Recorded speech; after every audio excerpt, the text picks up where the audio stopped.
Hello, you're very welcome to this episode of My Generation Gap podcast, where we have me, Stuart Vincent Moore, a 50-year-old Generation Xer, talking and arguing with my niece, Harriet Pilkington, who is an 18-year-old certified Generation Zer.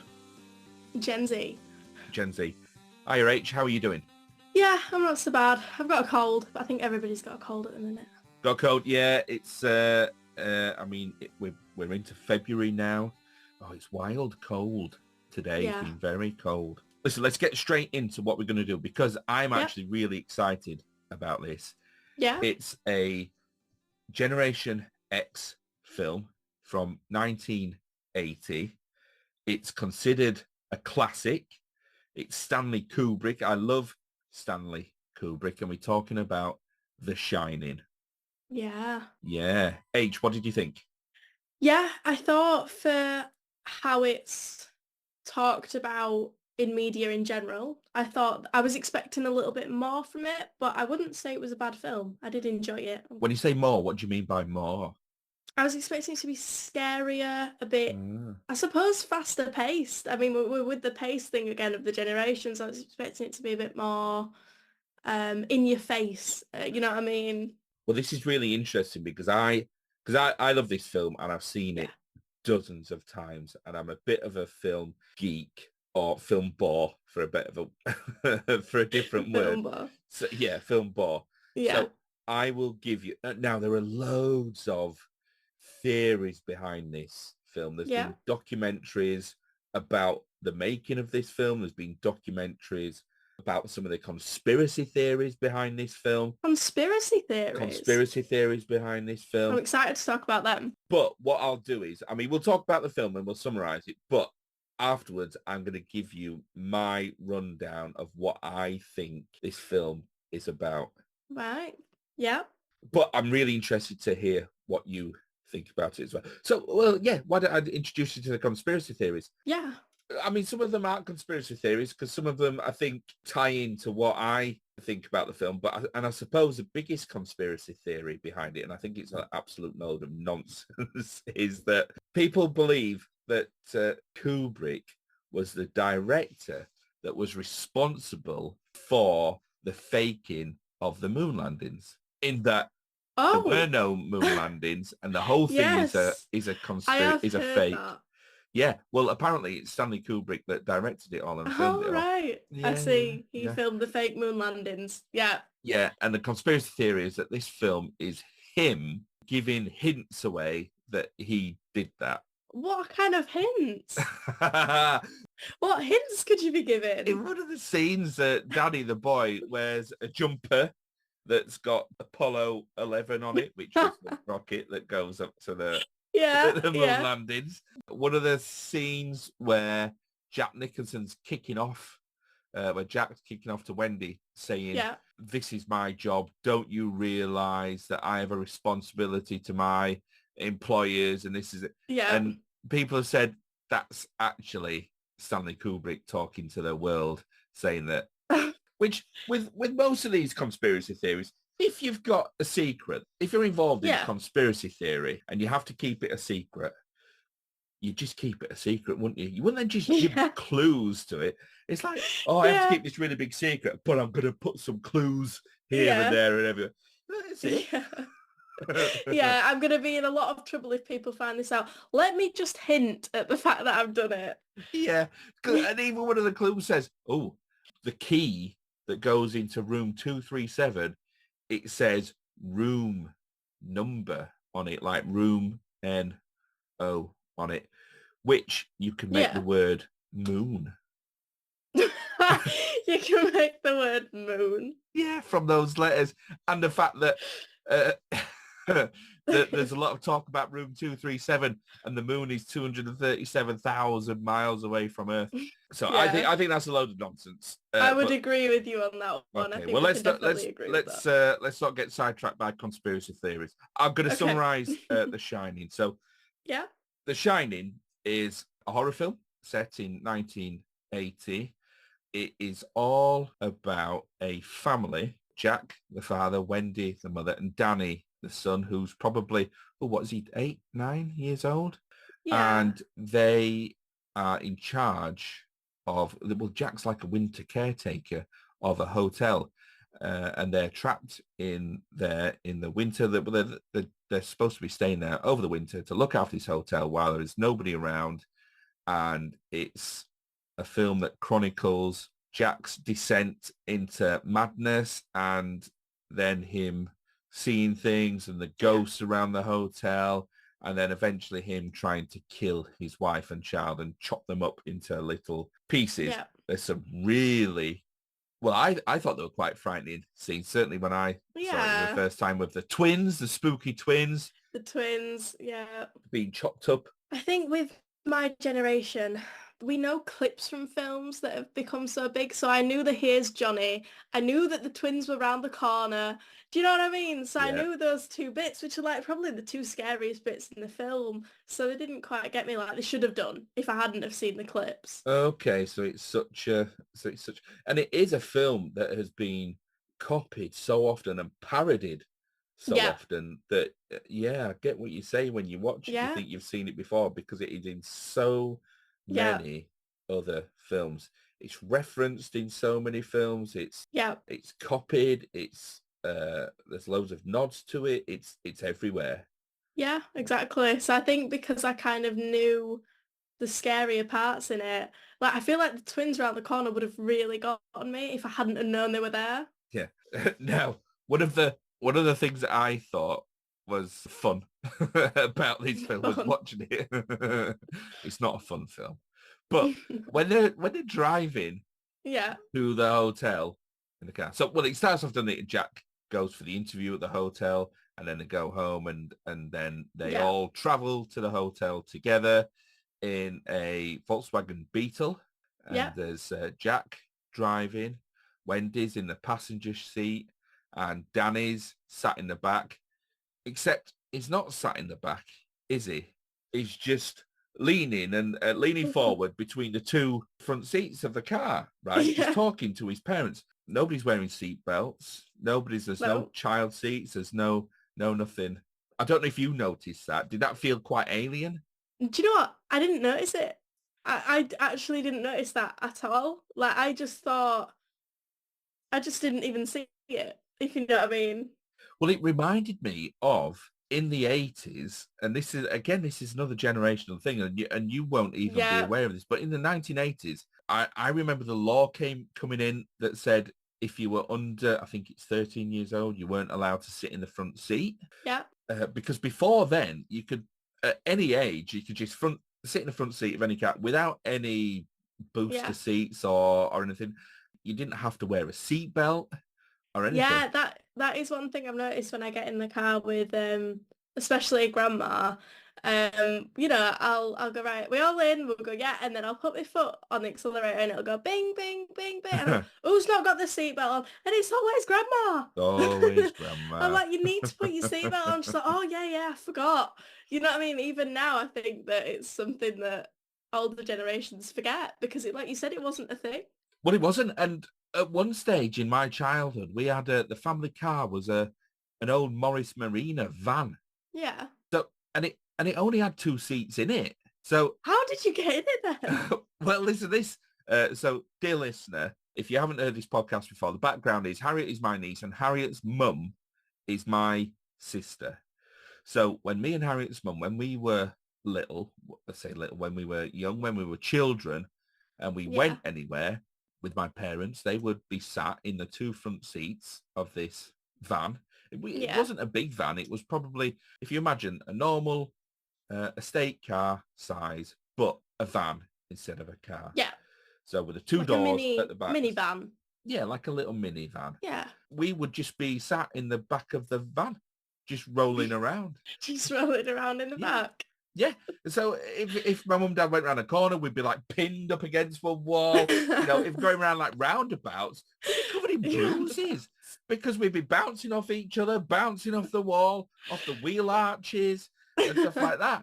So, and if we were going on like long trips, so if we were going on holiday to visit, and most of our holidays were me and my sister, me and your mum, being palmed off on different relatives Yeah. over the holidays that would look after us. In Ireland. Had to go, Yeah. over to Ireland or down to Yeah. London or down to Yeah. Milton Keynes, Yeah. which is where various aunts and uncles and Yeah. grandparents lived. So we would be palmed off on those various relatives so that my mum and dad could carry on working because we didn't go on holiday very much.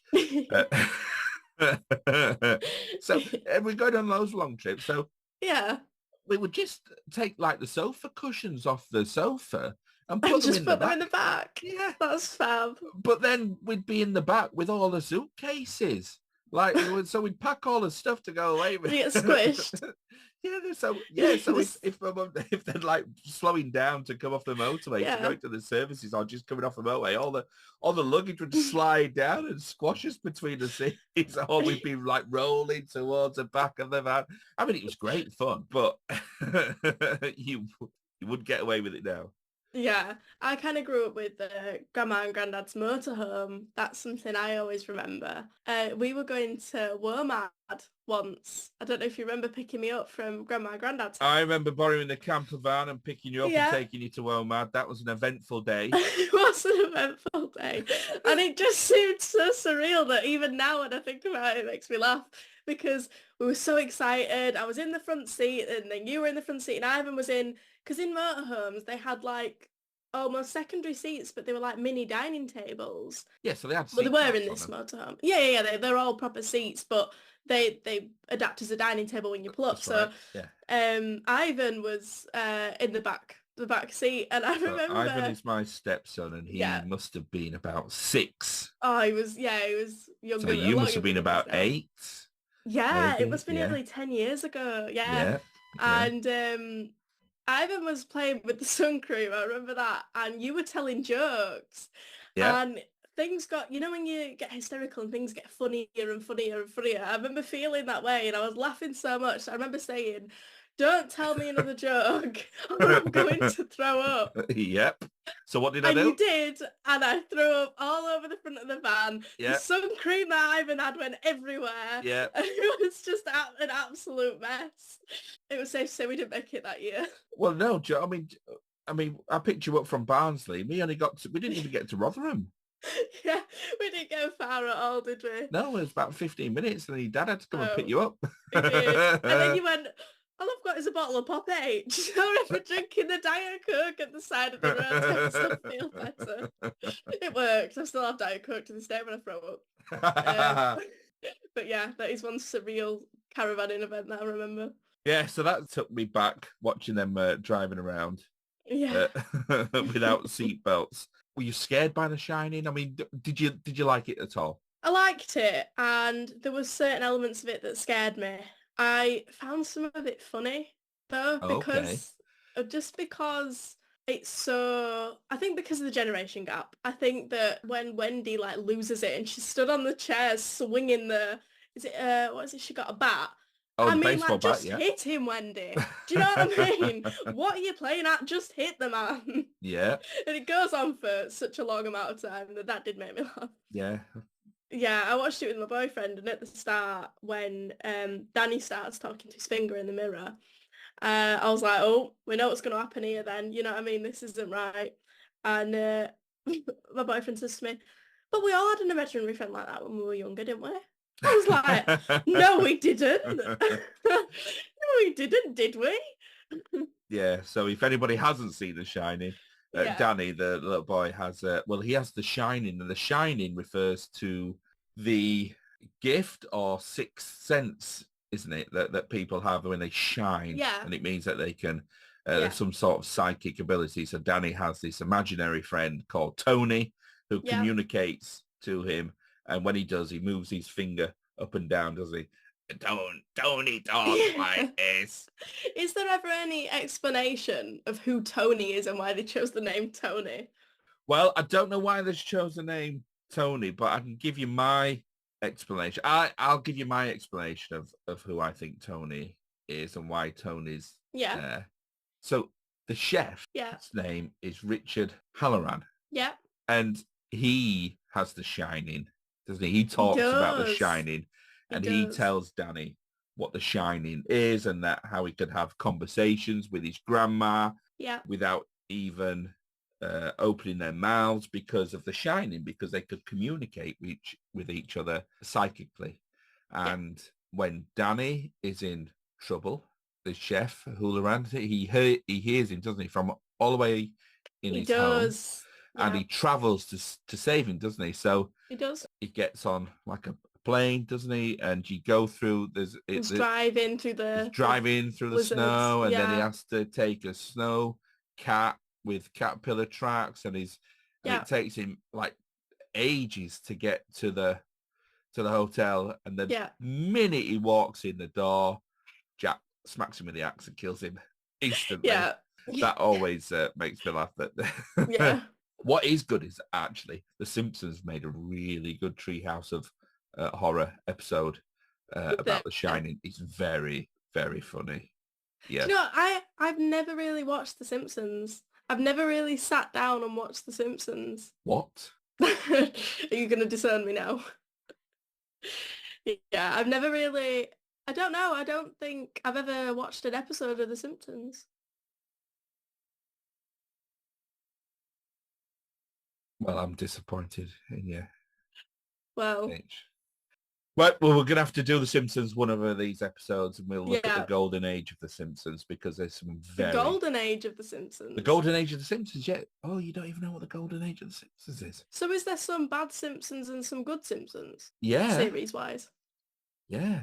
The golden age of The Simpsons is pretty much when Conan O'Brien was on their script writing team. Right. And that's when it was at its funniest, and it had its best episodes, and then it sort of went off the boil later on.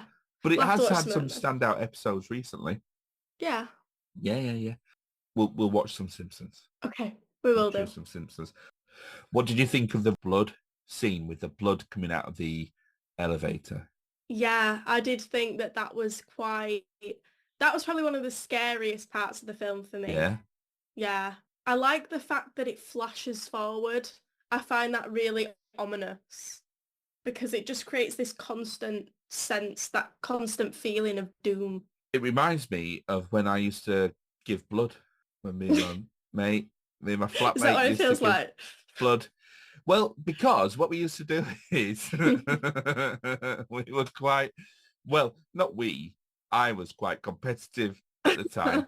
And I don't think my flatmate was that bothered, but they'd go and give blood together. They'd have the makeshift beds in like some sports hall somewhere, and you get them there. And so we would try and fashion it. We'd have a word with the nurses that would get us booked in, and then and we'd try and get it so that we would get beds close to each other. Yeah. And that they would start the blood donations at the same time. At the same time, yeah. And then I would be furiously like pumping my fist, doing all sorts of stuff. To see, because you have to, you can only donate a maximum amount of blood. So the blood goes into a bag, and it's on a weighing scale. And when you get your maximum donation, it goes, right, finished. So it would be like, right, it's a race. Go. Yeah. In our family, we have blood pressure competition. Blood pressure competitions. Yeah, because we've got a blood pressure machine. We're all stood there like trying to get our blood pressure as low as possible. So what do you do to get your blood pressure down? Just try and zone everybody else out, and everybody else tries to like scare you and like cause you stress, and you've got to sit there trying to get your blood pressure lower. So who's in this competition? You and your mum? Me, mum, dad. Anybody else who's here? So anybody's welcome. So just before the blood pressure test, do you want a cup of tea? And you're putting loads of like Pro Plus in it. And just drink that up. And your dad's like a meerkat. What's going on? Well, last time he just laid down. I was like, you can't lay down for the blood pressure reading. He was like, I can. I was like, no, you can't. Maybe you should all do your blood pressure while you're watching The Shining. Yeah, we need three machines going off at the same time. I'm having lots of blood pressure checks at the moment after seeing the doctors. What they did do is they took some bloods from me, and do you know what my blood type is now? What? Snickers. I believe it would change. Yeah. It used to be AB positive, but now it's Snickers. No, it's just Snickers. Yeah. I don't know what my blood type is. Actually, I don't know. Well, I forgot what mine is now. I don't know. No. I assume they know. I'm going for surgery soon, so Somebody will I know must have it on somewhere. this. Yeah, somebody will know. So The Shining. So you like The Yeah. Shining. What did you think The Shining was about? Now, we had this conversation. We were talking about End of the Effing World, Yeah. didn't we? And I think this is a really interesting comparison to make between the two of them. I mean, this isn't going to be funny, H, but... Well, now I feel like I need to laugh. You tell me that and now it's funny. Well, right, because The End of the Effing World, I talked about how the voiceover in that is often pointed towards bad writing or bad direction, you know. Yeah. And stories could be shown to you rather than just saying things. And I think The Shining is a really great example of that. And Kubrick is a bit of a master of it as well, of telling us, one story, showing one story, but then having so much subtext in it and so much richness in that storytelling. I would agree with you there. Yeah. Generation Z, like you say, that you want the story sort of in your face. You want everything explained. More fast-paced. Yeah. Yeah. In terms of the Shining, I mean, do you have anything else to say about The Shining? So in terms of like hidden meanings and things like that, and stories alongside, I think it shows a lot to do with the pressure that certain men feel to work. Like to work in a certain way, doing a certain thing, that it was almost like the pressure was getting to him. Yeah. The other thing I picked up on was how Wendy seems really submissive. Like she automatically, until there's only kind of one point in the film where she starts standing up to Jack, and that's when she thinks that he's hurt Danny. That's interesting because there is something in that film, because so Jack goes for the interview and gets the job, and then the family go up there, and without his wife doing any of the interviewing or agreeing to the job, they're showing him around the hotel, and then they just go, "Oh, hey Jack, can we take your wife? Because we're going to show her around the kitchen." Yeah, absolutely. We're just going to show her where the food is. Yeah. So she'll have to know where the kitchen is. So I do think there is underlying kind of themes of that as well between the pair of them. I didn't really get much from Danny, but I did pick up on that their dynamic, like their relationship dynamic. I thought it was really funny when she's going through the pages of Jack's work, and it says no work, no play. No, all work and no play makes Jack a dull boy. Yeah. And then she keeps going and going and going. Like, Wendy, we know what's going to be on the next page. This could have been so much quicker as a scene. I think that's the generation divide. You only have to show maybe 3 pages and we get the gist of it. Yeah. All right. We know what this is going to be. Yeah, we can see what's coming. Well, in my opinion, The Shining isn't a ghost story. No? I don't think there's anything supernatural in there at all. Do you think it's all psychological? Yeah, I don't think there are any ghosts in there at all. Yeah. I don't think there's anything haunted. I don't think there's anything spooky. I don't think there's anything. I would agree with you there. I think the whole film is about cycles of abuse. Yeah. And cycles of violence. Yes. And how it's really hard to break from those. Yeah. And how they repeat themselves. There is lots of talk about the building of the hotel, how it was built on the Native American land. Yeah. There was lots of fighting and murder. So I think the genocide of the Native American people by the European settlers in the USA, I think that's in there, and that intergenerational violence, I think that's talked about in the film. And especially between Jack and Danny. I mean, you can see the abuse there. That's quite in your face. It really is in your face. Yeah. And there's lots of abuse there. And I think Tony, who Danny talks to, Yeah. Bedroom, Bedroom. bedroom. Yeah. I think that's Danny, because of course it does say in the film that Tony all of a sudden appeared after his father. Did he break his arm or he hurt his arm? I think he broke his arm, didn't I he? don't remember that bit. But he I did. didn't pick up on it. Do you know what? There's so many different versions of The Shining. I think the one that, because we watched the one that's on BBC iPlayer, there might have, this scene might not have been in there. Possibly. But there is an early scene with a doctor comes to meet Danny. A psychiatrist comes to speak to Danny.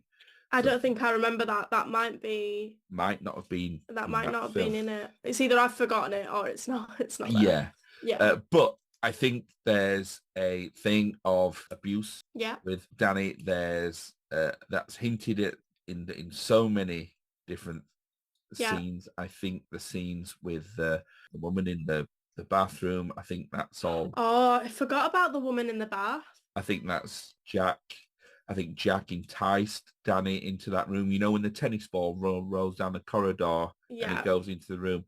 I think that was Jack bringing him into the room to assault Danny. Yeah. I think the maze, the hotel's called the Overlook Hotel. There's a wonderful scene where Jack Nicholson is towering over a model. Over the model of the maze, showing his power of. And then, you know, Wendy and Danny are in the maze. Yeah. And I think the maze, the hotel, all the corridors and everything in the hotel and the maze itself, I think that represents the human psyche and being trapped in those corridors, because there's a really great scene where, so when they're just the three of them in the hotel, there's Wendy, Jack and Danny, and then they're not very often together, all three of them. No, Jack is on his own. He's isolated quite a lot. And Wendy's with Danny. Wendy's either doing all the work, because you see her checking the boiler, you see her doing this, you see her doing that. Jack doesn't do any of those things. Yeah, because when me and Harley watched it, we were confused because Harley was like, he's the caretaker. I was like, no, he's a writer. And he was like, no, he's the caretaker. So it took us a while to figure out what was going on. And then, like you said, it turns out that Wendy ends up doing all of the actual work. She does.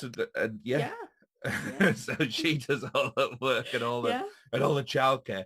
So and she spends a lot of time playing with Danny, and they navigate the maze together. They do. And I think that's them navigating through, just being together, navigating through trauma, finding a way through. They go to a dead end. They go, oh, let's come back again. Yeah. So I think it's that way of. Yeah, I think it was significant that he wasn't there, and he, like you said, he was looking down on. Yeah. On the maze. So I do believe that Jack had trauma in his life and is responding to it, the anger that he has and the feelings that he have that don't get resolved because he doesn't work through them. Yeah. And because he's just isolated. And that isolation causes, addiction, causes him to drink, causes the violence, all those cycles of violence, addiction, isolation, which then furthers that. Whereas Danny and Wendy spend time together, they talk about things, they work through the maze together, the maze of life, the maze of the psyche. And I think that's what it is. Any scene where Jack is talking to the ghosts of the hotel, there's always a mirror in there. Yes. I think he's just talking to himself. They're all reflecting. He's always just talking to himself. I definitely agree with you. Everything else in that film can be explained just really. I think that they've done such a good job on the set design and making it as uncomfortable as possible, because they've made all of the colours very contrasting, which sets you in an uncomfortable position. And then lots of corridors that lead to nowhere, windows that aren't particularly onto anything, doors that don't particularly open. There's lots of different avenues and views of the rooms and angles that they film at that they creates an uneasiness. Right. Well, I think it's time for this. It's Burger Stew's Burger Review. It's Burger Stew's Burger Review. It's Burger Stew's Burger Review. It's Burger Stew's Burger Review. Eating a burger, Danny marks it out of 5. He's eating a burger and he's marking it out of 5. This week, I've gone posh. You've gone posh? Yeah. Miller and Carter. Miller and Carter. Dirty Burger. Right. 4 out of 5. 4 out of 5. Yeah. That's the highest one yet. Yeah, it was good. Yeah. It was What was in good. it? The burger was good. And you know what they put on it? Just a What? piece of steak. What? Just steak in the burger? Just on top of it. Just like a Just bit on of, top of the just a burger. bit So you like a got the bit of Philly. burger and then the steak on top. Oh no, we're like in the bun. It wasn't Oh, like right. separate. Yeah. I thought you meant that they put the steak, like the burger, the steak Oh no, above it. not on top of the bun. Right. And then they had like an onion block in it. It was like a big Jupo block of like crunchy onion. It was really nice. Interesting. Yeah, lettuce, tomato, burger sauce. It was Yeah. good. Good. Yeah. Did you have a drink with it? I had just a lime and soda. Lime and soda. Lime and soda, fries with a bit of gravy. What were the fries like? They were all right. Oh, Yeah. but they did that thing where you think, oh, I've got loads of fries because they brought them out in like a metal tin, right? Like a round tin with like a handle on it. Yeah. But then they'd put a cone of paper inside, so they didn't even fill it. Oh, of course they did. Robbing dogs. Robbing dogs. Robbing dogs, because, yeah, a cone inside a cylinder. Yeah, eventually it's just going to be a cone and then there's going to be another cylinder and another cone and another cylinder. Yeah, they are robbing dogs because I tell you what, it's 22 quid. 22 quid? Yeah, I think it might. Did you eat in or take out? You can't take out from Miller and Carter, can you? I don't know. You can take out most places nowadays. Well, I didn't. I ate in. Well, very nice. It was very nice. Well, I've got a new weekly feature. Oh, yeah. And this week we are starting Slang Showdown.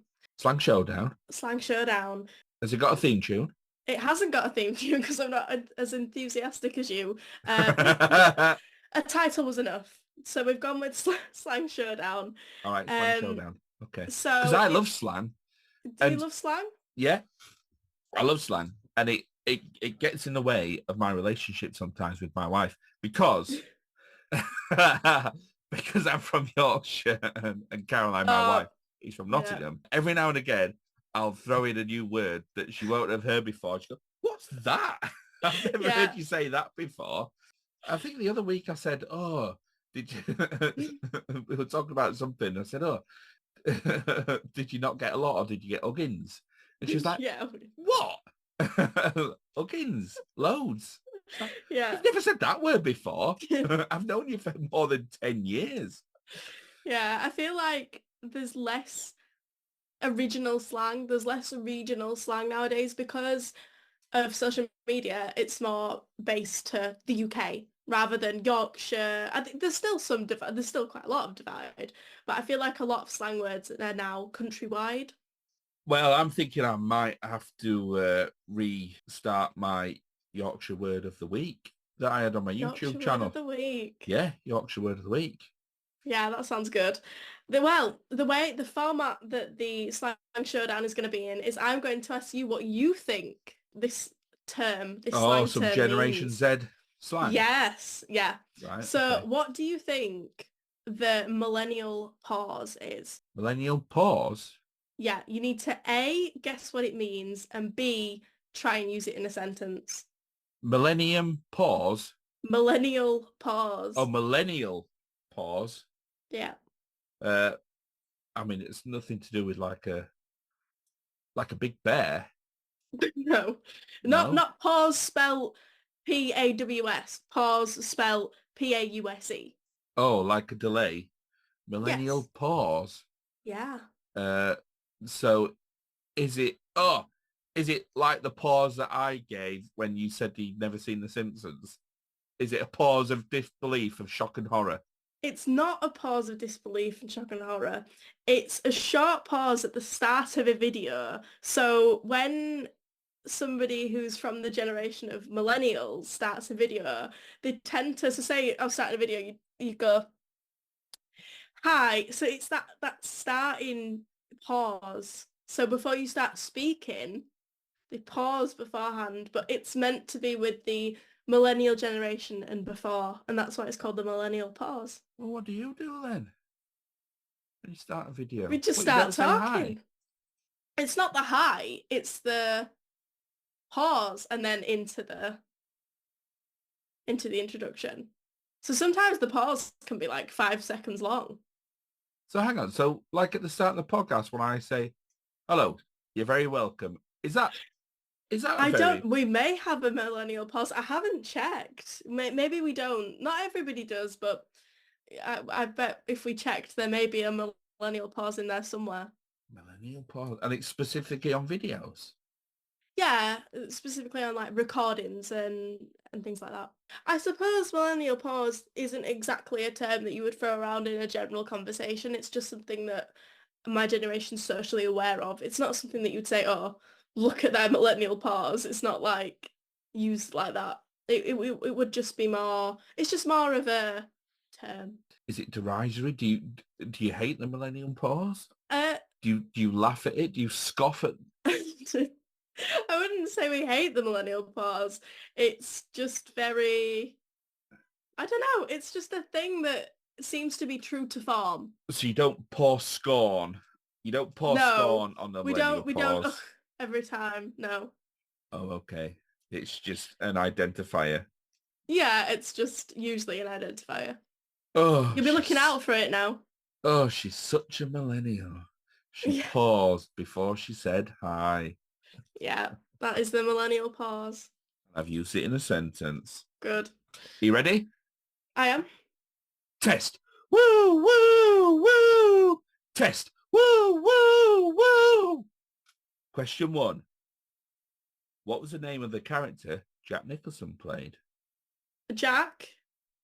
Yep. I don't know his second name. No, that's it. Oh, Torrance. Jack Torrance. Torrance. You can have Jack. Okay. I'll take Question 2. What was the name of Shelley Duvall's character? Wendy. Wendy Torrance. Correct. Oh, this is a good start, eh? We're on a roll. We're on a roll. I might even get 5 this week. You might get 5. You might get your 50p in a drink. Yeah. Oof. Question 3. What is the name of the child in the Torrance family? Danny. Danny. You've gone easy on the questions this week. Question 4. What's the name of Danny's imaginary friend? Tony. But what? Tony. Tony. 4 out of 5. H. Yeah. One more question. You get your 50p in a drink. I know. I'm not even going to get... Right. Come on then. H. Bring it on. What snack did I eat whilst I was watching The Shining? Was it a biscuit? Nope. I'm going to go with... Hang on. Do you want a clue? Yeah. It was savoury. It was savoury. Yeah. Cheese and crackers. Sealed in. Oof. No, H. I had an OXO cube crumbled over toast. An OXO cube crumbled over toast. Yeah, with butter. I'm not an animal. Oh, obviously with butter. Well, you don't get your 50p in a drink. So, H, I think that's everything about The Shining. But before we disappear, what's your telly been this week? Well, I went to see the new Bridget Jones film last night. Bridget Jones. Yeah. Film. What's it called?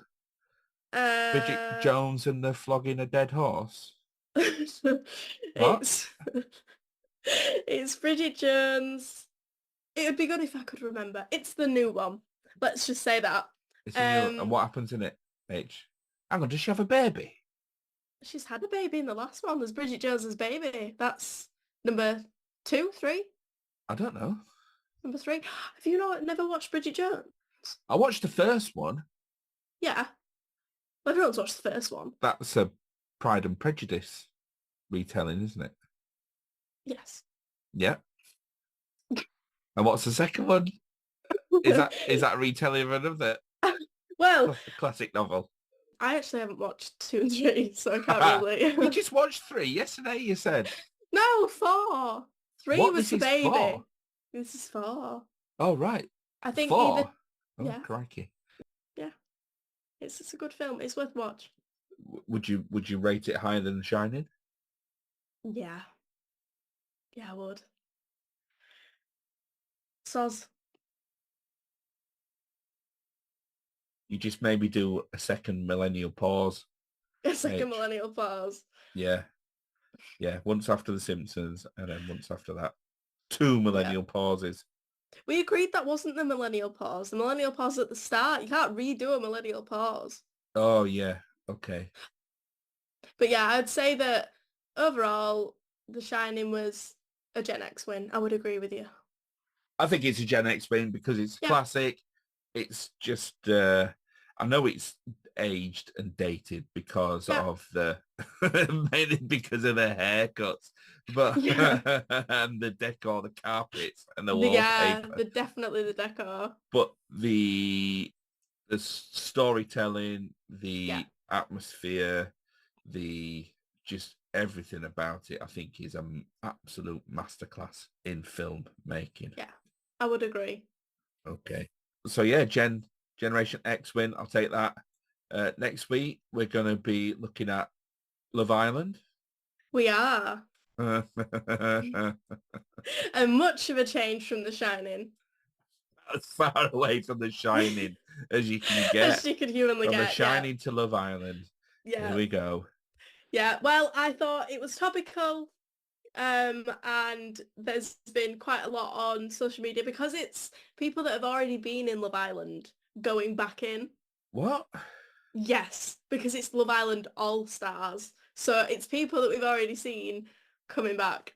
Right. So when we're reviewing next week, dear listener, we're going to be reviewing a couple of episodes of Love Island of my choosing from this season. We're going to be looking at Curtis's Hollyoaks acting, and you'll see what I mean next week.